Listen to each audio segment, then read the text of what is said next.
नमस्कार। पश्चिम बंगाल की राजनीति और वहां की महिलाओं की रोजमर्रा की जिंदगी दोनों में ही एक बहुत बड़ा बदलाव आ रहा है। आज के इस एक्सप्लेनर में हम सीधे सोर्स मटेरियल से जानेंगे कि हाल ही में लिए गए ये बड़े फैसले, खासकर मोबिलिटी और आर्थिक सहायता से जुड़ी नई नीतियां आखिर हैं क्या।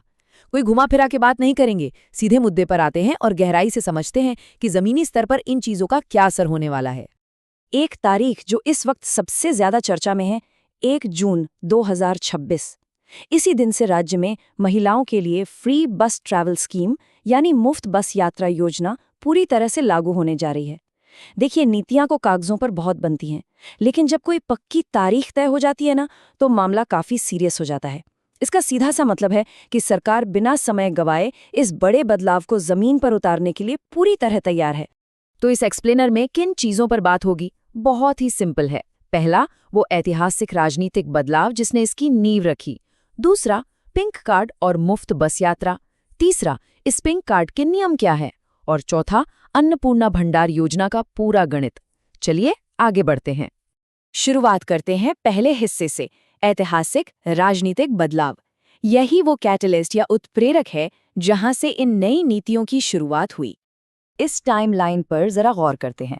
मई 2026 में राज्य के चुनाव खत्म होते हैं, तुरंत एक नई बीजेपी सरकार बनती है और सुवेंदु अधिकारी जी नए मुख्यमंत्री के रूप में शपथ लेते हैं। अब दिलचस्प बात यह है कि सरकार बनते ही बिल्कुल शुरुआती कैबिनेट मीटिंग्स में ही ये बड़े फैसले ले लिए जाते हैं और जून 2026 यानी एकदम अगले ही महीने से इन कल्याणकारी योजनाओं का इम्प्लीमेंटेशन शुरू हो रहा है।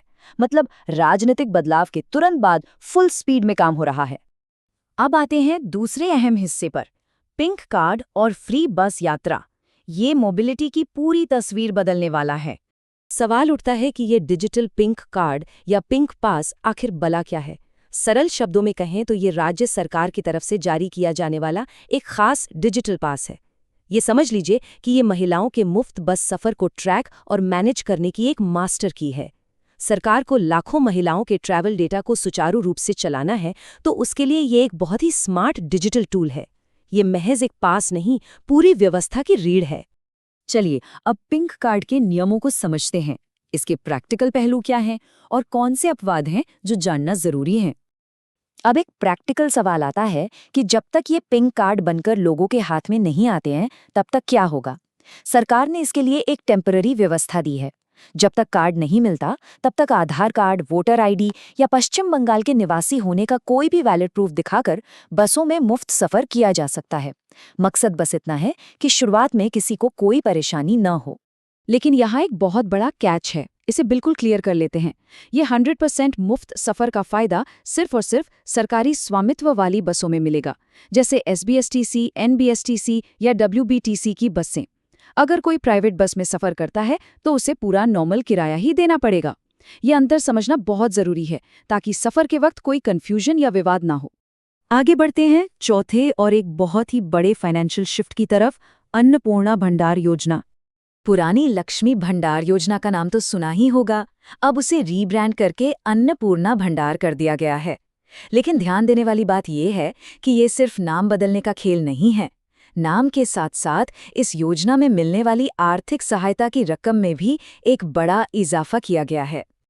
और वो इजाफा है पूरे 3,000 रुपए हर महीने। जी हाँ, योग्य लाभार्थियों के बैंक खातों में सीधे 3,000 रुपए की वित्तीय सहायता जमा की जाएगी। डायरेक्ट बेनिफिट ट्रांसफर के नजरिए से देखें तो ये कोई छोटी रकम नहीं है। ये सीधे सीधे परिवारों की परचेजिंग पावर यानी उनकी क्रय शक्ति को एक तगड़ा बूस्ट देने वाली है। अब इसका सबसे ज्यादा फायदा किसे मिलेगा? मुख्य रूप से राज्य की छात्राओं को, रोज सफर करने वाली कामकाजी महिलाओं को और मध्यम वर्गीय परिवारों को। ये सोचने वाली बात है कि हर महीने सीधे अकाउंट में आने वाले ये 3,000 रुपए रोजमर्रा के खर्चों में कितनी बड़ी राहत देंगे। पढ़ाई का खर्च हो, घर का राशन हो या कोई और जरूरत, ये सीधे तौर पर महिलाओं को आर्थिक रूप से स्वतंत्र बनाने वाला कदम है। तो इस पूरे एक्सप्लेनर के अंत में एक बहुत ही अहम सवाल छूट जाता है। क्या ये नीतियां राज्य में महिला सशक्तिकरण की एक बिल्कुल नई कहानी लिखेंगी? एक तरफ मोबिलिटी को फ्री कर दिया गया है ताकि काम पर जाने में कोई आर्थिक रुकावट ना हो, और दूसरी तरफ हाथों में सीधा कैश दिया जा रहा है। इन दोनों चीज़ों का जो मिला-जुला सामाजिक और आर्थिक असर होगा, वो पश्चिम बंगाल के भविष्य के लिए कितना बड़ा गेम चेंजर साबित होगा, ये देखना वाकई दिलचस्प रहेगा। आज के इस एक्सप्लेनर में जुड़ने के लिए बहुत-बहुत धन्यवाद।